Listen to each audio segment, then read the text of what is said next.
Oi gente, aqui é a Lu, sejam bem-vindos a mais um vídeo do Poltercast. Pra quem não sabe, eu tenho um podcast onde eu falo sobre acontecimentos sobrenaturais que viraram notícia, também falo sobre ufologia e crimes reais. Você pode ouvir todos os episódios clicando no link da descrição.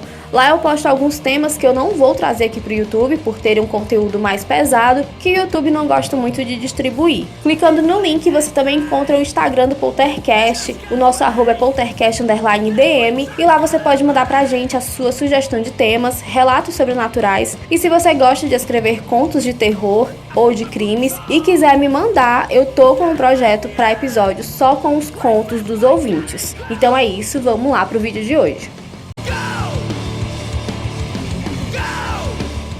Eu vou contar a história do Paulo Ferreira de Camargo, que era um professor de química. Ele tinha 26 anos na época do acontecido, morava com a mãe, a Benedita, de 56 anos, e suas duas irmãs, a Maria Antonieta, de 23 anos, e a Cordélia, de 19 anos. Nessa época, o Paulo estava apaixonado por uma mulher chamada Isaltina dos Amaros. Ela tinha 23 anos e trabalhava como assistente de enfermagem. A Isaltina não era mais virgem e isso era algo muito grave para aquela época. E o professor não suportou a pressão feita pela mãe e pelas duas irmãs, que não aceitavam que ele se envolvesse com uma mulher que não era mais virgem. Algumas fontes também dizem que o Paulo não aguentava mais ter que manter a casa sozinho, já que o seu pai havia falecido há poucos meses. Segundo notícias da época, a irmã mais velha do Paulo, a Maria Antonieta, sofria de epilepsia e era paralítica. A sua irmã mais nova, a Cordélia, seria esquizofrênica e, segundo Paulo, a sua mãe estaria com câncer na perna. Em 5 de novembro de 1948, o Paulo informou ali para a vizinhança e para alguns parentes que ia fazer uma viagem com a sua família. Então ele apareceu na vizinhança dizendo que havia feito essa viagem, uma viagem ao Paraná, e que as três haviam morrido em um acidente de carro. Mas ninguém acreditou no que ele falou porque não houve velório, elas não foram enterradas no cemitério local, os ferimentos no corpo do Paulo não condiziam com um acidente que matou 3 pessoas e também não havia nenhuma notícia sobre esse acidente nos jornais. O Paulo chegou até a levar a Isaltina para passar a noite na casa depois que esse acidente aconteceu. Ele disse para ela que estava se sentindo muito triste, muito sozinho, porque a casa fazia lembrar da mãe dele e das irmãs. O Paulo era recém-formado em Química pela USP e, segundo outros estudantes da faculdade, ele se dedicava a experimentos estranhos no laboratório. Ele chegou a fazer disparos com uma arma de fogo, alegando ser um teste para verificar os efeitos de atritos do material que compõe a pólvora. O Paulo costumava fazer perguntas esquisitas ao seu superior, que era conhecido como Dr. Hoffman. Ele perguntava a respeito dos melhores componentes químicos para efetuar a corrosão de cadáveres. Um mês antes do suposto acidente de carro, o Paulo havia contratado 2 serventes para escavar um poço de 5 metros no fundo da casa. Ele disse para a mãe e para as irmãs que pretendia desenvolver uma fábrica doméstica de adubos e que precisaria da água do poço.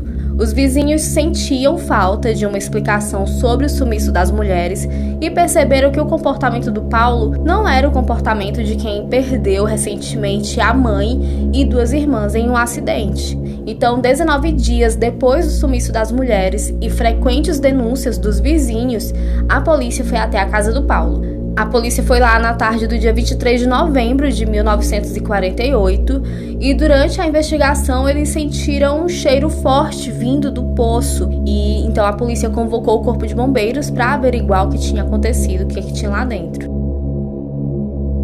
Quando Paulo percebeu que as autoridades estavam perto de descobrir o que realmente tinha acontecido, ele pediu para ir ao banheiro.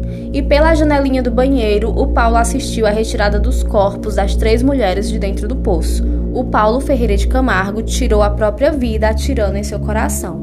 As vítimas foram encontradas enroladas em um pano preto, os braços estavam amarrados e os corpos haviam sido jogados de cabeça para baixo. Após o resgate, um dos bombeiros, que não usava luvas durante o manuseio dos corpos, faleceu por conta de uma infecção cadavérica. Pelo que a perícia apurou, o crime foi cometido em 2 etapas.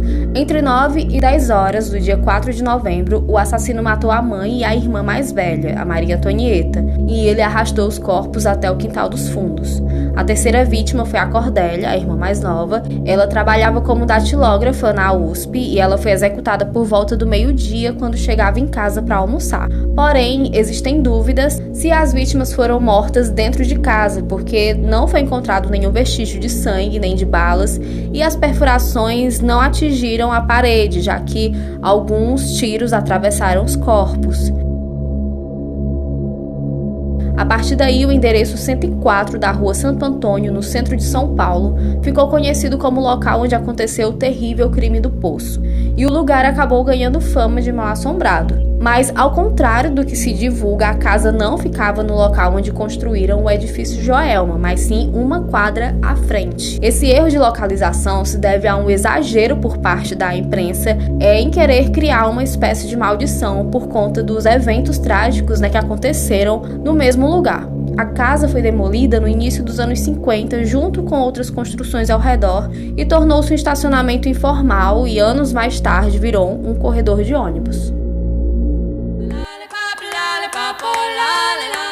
Muito obrigada a vocês que assistiram até aqui, eu espero vocês no próximo vídeo. E se assistiu até aqui foi porque gostou, então curte, comenta e compartilha. Compartilha esse vídeo com seus amigos para ajudar aqui no crescimento do canal. Escuta também os nossos episódios no seu agregador de podcast favorito. Obrigada mais uma vez e até a semana que vem.